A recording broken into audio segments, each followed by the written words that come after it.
पास ले चलिए, मैं उनके प्रश्नों का उत्तर दूंगी।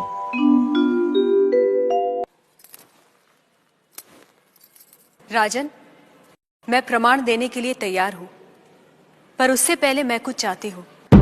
क्या चाहिए? थोड़ा दूध।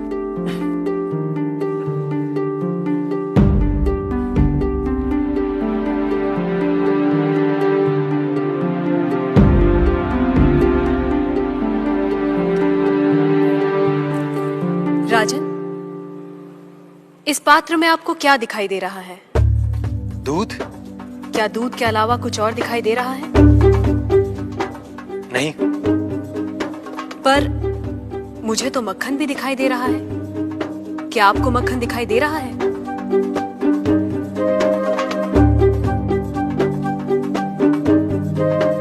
नहीं। पर राजन, क्या इसमें मक्खन नहीं है?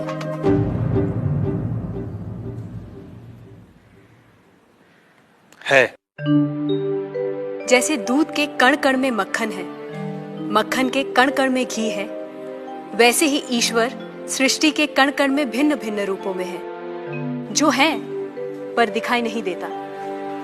जैसे दूध से मक्खन पाने के लिए उसे मथना जरूरी है, उसी तरह वेदांत के श्रवण, वेदांत का मनन और उसके निहितार्थ पर निरंतर ध्यान के द्वारा ही ईश्वर का अनुभव किया जा सकता है। राजन, क्या आपके पहले प्रश्न का उत्तर आपको मिल गया? मैं मान लेता हूं, पर वो किसे देख रहा है? किस ओर देख रहा है? क्या मुझे एक जलती हुई मोमबत्ती मिल सकती है? राजन, ये रहा आपके दूसरे प्रश्न का उत्तर। प्रकाश की ये लौ कहां देख रही है? किसे देख रही है? ये सभी को देख रही है। सभी और देख रही है।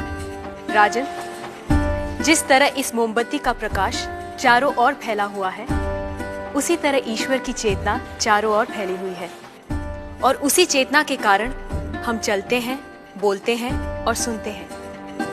जैसे ये प्रकाश सभी ओर देख रहा है, वैसे ही ईश्वर सभी ओर देख रहा है।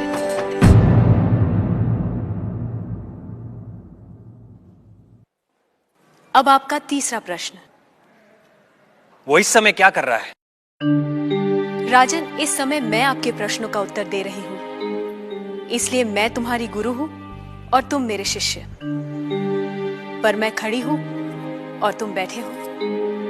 यदि अपने प्रश्न का उत्तर चाहते हो तो तुम्हें मुझे अपना आसन देना होगा।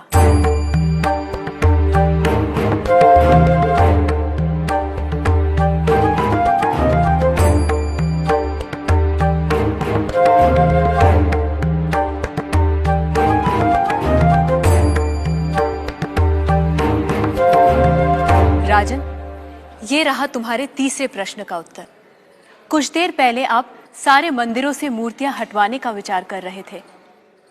इस समय आप ईश्वर के बारे में फिर से विचार करने लगे हैं। आप मेरे स्थान पर खड़े हैं और मैं आपके सिंहासन पर बैठी हूं। इधर एक राजा को सामान्य नागरिक का स्थान और एक सामान्य नागरिक को राज सिंहासन दे सकता है। ये आप देख रहे हैं। आप मेरे स्थान पर और मैं आपके स्थान पर बैठी हूं। ईश्वर इस समय ये करवा रहा है। उस अनंत और असीमित शक्तियों के स्वामी, जिसने ये सुंदर, अद्भुत, विस्मयकारी और महान संसार रचा है, जिसमें सूर्य, चंद्र, तारे, ग्रह, नक्षत्र अपने अपने स्थान पर स्थिर और गतिमान है, जिसके कण कण में एक व्यवस्था है।